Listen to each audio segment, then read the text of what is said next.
Okay, so welcome back. We're going to continue off with rigging the cartoon hammer. So what we're going to do first is create an IK system between the root all the way up to where the head starts. So to do that, we're going to click on the bottom bone, go to Animation, High IK, Solvers, and we're going to go High Solvers. I'm just going to go up here and click on the end bone up there at the top. And what you'll get here is a bit of almost like a spine system going on. There's many other ways to create spine systems, and I highly recommend going to Google, having a quick look. Perhaps in the future I'll create a tutorial based on creating different spine systems. So we're just going to hit Control-Z a few times to get it back to where it was.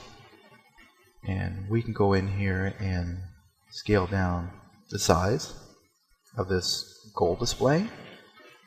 A little bit more manageable looking. What we're going to do is link that to our control object for the head. So now the head control will affect the spine, but it's not affecting the head. So what we're going to want to do here is grab the base for the head, and instead of linking, we're going to go ahead and do a position and orient constraint. So to do that, we'll Animation, Constraint, Position Constraint. And what will happen when we click here is this bone is now completely affected by whatever position this goes, and you cannot move this anymore. Alright, we're just going to go maintain, keep initial offset.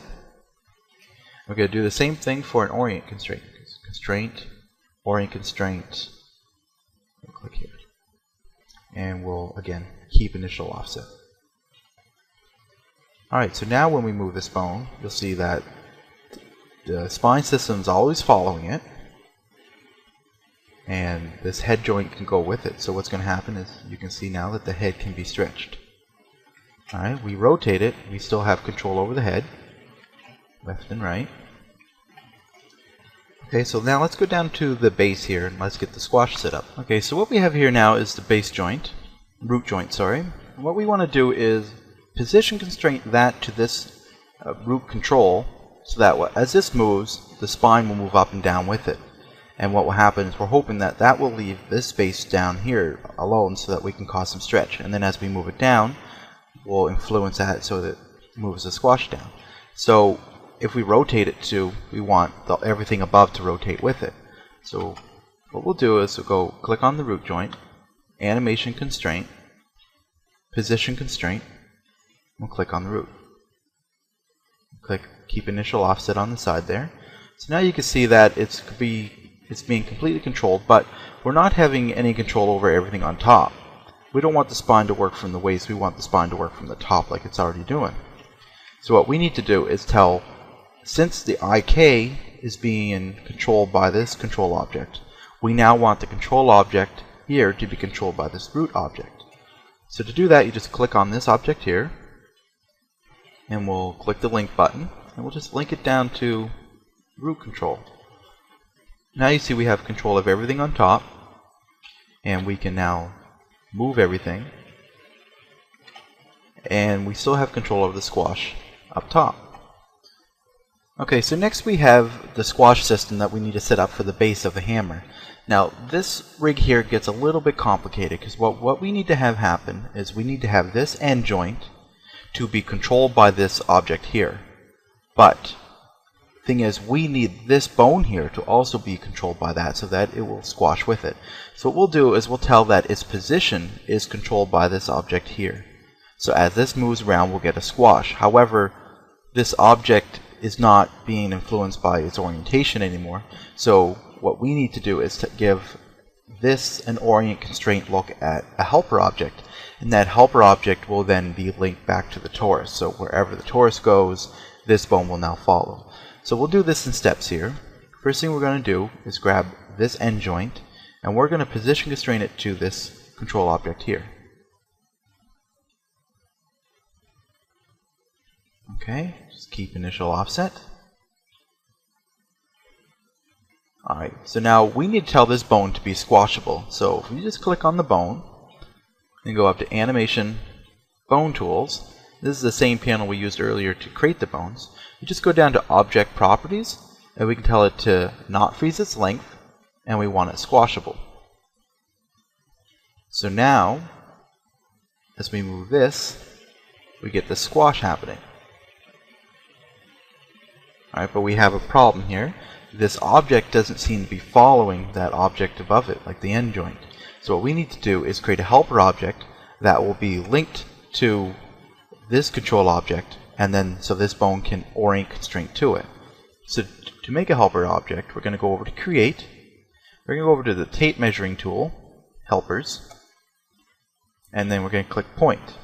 We'll just click anywhere on our system here, and we'll change it to Box. We'll turn off the crosshair, and we're just going to hit Alt-A and link that to the end object. Okay, zoom in here. And now what we're going to do is just link that to the control object. So now as the control object moves, we have control of the system, but now we have something that we can make this object look at. So click on the bone. You're going to go to Animation Constraint, Look At Constraint, and we're going to click on the helper object. So now as the model moves around, the bone's following wherever it needs to go. We will run into some flipping issues when we go to skin this. You can't see it right now, so to fix that, we can either fix it when we skin it, or we can just, we need to just flip our y-axis so that y is up. And I'll switch that back when we go to skin this so you can see what was going to happen if we didn't click that button. And we're just going to change our view length down here to something a little bit more manageable there, so it's not going through our whole model. Okay, so we created this helper object. We need to name this, so we're going to call it help underscore squash 01. And we're going to link this face to this object here at the bottom, this control object for the squash. So now we do have control over the squash coming up and down, but we also have control of the squash going this way as well. We are then going to link all of our controls, even the teeth, back to our master control.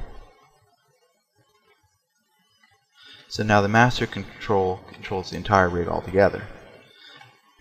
We don't have these set up yet, so what we can do is just link each of these to the control above it. So this is now controlled by this object, this bone is controlled by this control object, and this one's controlled by this control object. Now we need to tell each control object to be controlled by the one above it. So if we rotate this, we kind of broke the chain here, but if we take this control object and have it controlled by the one above it, and this one by the one above it, we'll kind of assemble that chain back together. Okay, this control object, even though we just linked it to the master, actually needs to be controlled by the head control object, so that as we rotate the head, the teeth stay with it. So we'll just link that onto our head control. So now we have control of the head, we've got control over the spine, we've got our squash and stretch, we got the extension of the head, and we got squash from the bottom, and our master control. Alright, so we're going to go ahead and pause the tutorial as our rig's finished, and we're going to start skinning this character to the bone system.